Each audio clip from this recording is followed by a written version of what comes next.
Você sabe o que é bruxismo? Conhece alguém que tem? Como tratá-lo? Para falar sobre esse assunto, a gente tem a honra de estar aqui na Clínica Luz e conversamos nesse momento com a doutora Márcia Luz. Tudo bem, doutora? Bem, Kézia, seja muito bem-vinda. Nós que agradecemos, ela recebe a nossa equipe aqui hoje, que é o bruxismo, e essa é uma realidade de muitos brasileiros, né? Isso, é uma realidade do mundo, né? A gente vive um mundo hoje muito acelerado, a gente tem que estar em constante movimento, o ócio não é permitido mais. É verdade. E aí a gente está sempre ali ansioso e cada pessoa desconta essa ansiedade em algum lugar. Tem gente que vai ser na enxaqueca, na gastrite, tem gente que vai descontar no bruxismo. Então o bruxismo ele é sim uma consequência emocional, mas também existem alguns requisitos na boca que a gente precisa avaliar, que a gente pode melhorar tratando e às vezes até curar.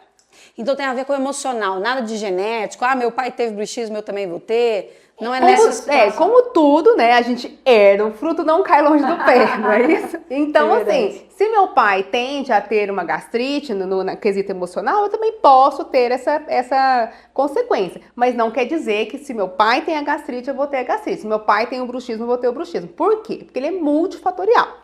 Então, qual a primeira causa dele? Se você não tem dente, consequentemente, a sua mordida não encaixa certinho. Então, o seu organismo fica procurando essa mordida. Então, rotineiramente, você vai movimentar a boca de forma errada.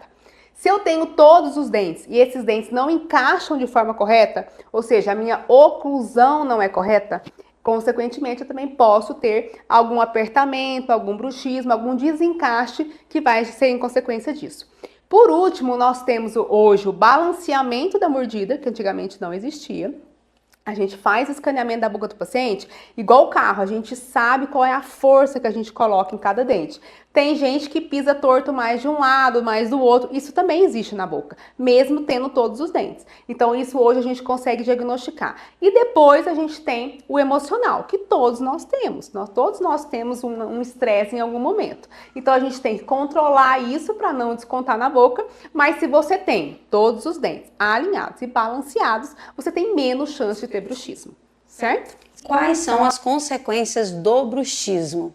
Bom, depende do paciente. Se eu tenho um paciente bruxista com todos os dentes, eu vou ter uma consequência mais amena. Se eu tenho um paciente com o dente faltando e tenho bruxismo, eu vou ter consequências piores. Por quê? Porque os dentes que estão na boca, que são os remanescentes, vamos falar assim, eles vão sofrer mais porque pegam essa força somente para eles, certo? Então vai depender disso. E hoje a gente tem a síndrome do dente rachado. Então o que mais acontece hoje é o paciente literalmente rachar o dente no meio e ter que evoluir para um implante. Então ele perde o dente por fratura e isso é a pior consequência que a gente pode ter com bruxismo. O desgaste dental, você vai acompanhar em casa. Pega uma foto sua de 15 anos e uma foto sua agora com 40. Você vai ver que seu dente está menor. E aí, desgastando o dente, o seu dente fica com sensibilidade, você começa a ter sensibilidade ao frio e pode ter que evoluir para um canal. Então, ou seja, o bruxismo ele pode ser o start para vários problemas odontológicos.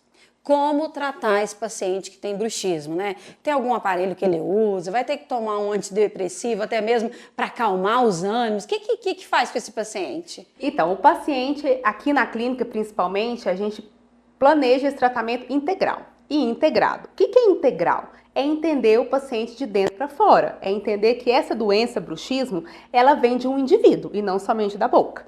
E o integrado é a gente ter várias especialidades juntas, tanto na odontologia como fora da odontologia para curar isso em você. Então a primeira coisa que a gente tem que ver é o que está causando isso. É falta de dente? Vamos repor. É falta de alinhamento? Vamos alinhar, né? E agora, é emocional? Vamos cuidar do emocional com a psicóloga, ou até com o psiquiatra, ou até com algo natural, né? Eu mesma, numa fase que eu estava extremamente estressada, consegui resolver o meu bruxismo, que foi temporário, com algo natural. Então tem o temporário também, que às vezes é só uma fase. Sim, às vezes eu tô passando por uma fase muito estressante, aí eu tenho aquele bruxismo momentâneo, vejo, só não posso deixar, né?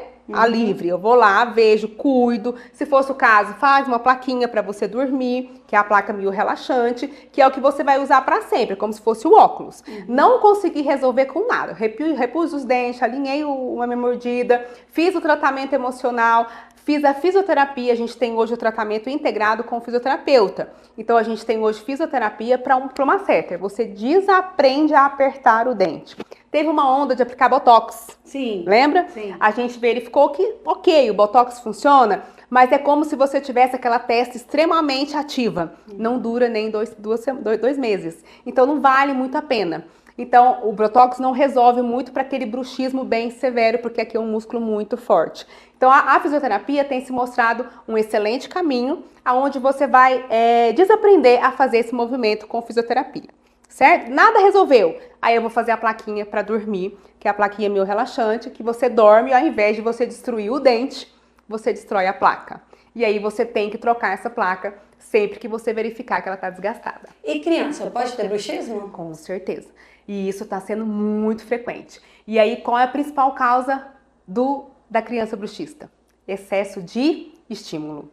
Então, os pais hoje precisam entender que não precisa ter atividade todos os dias. Ela precisa do ócio. A criança está em fase de desenvolvimento. O cérebro da criança não aguenta tanta informação. E aí ela dorme ansiosa. Posso dar um exemplo da minha filha, a Sofia.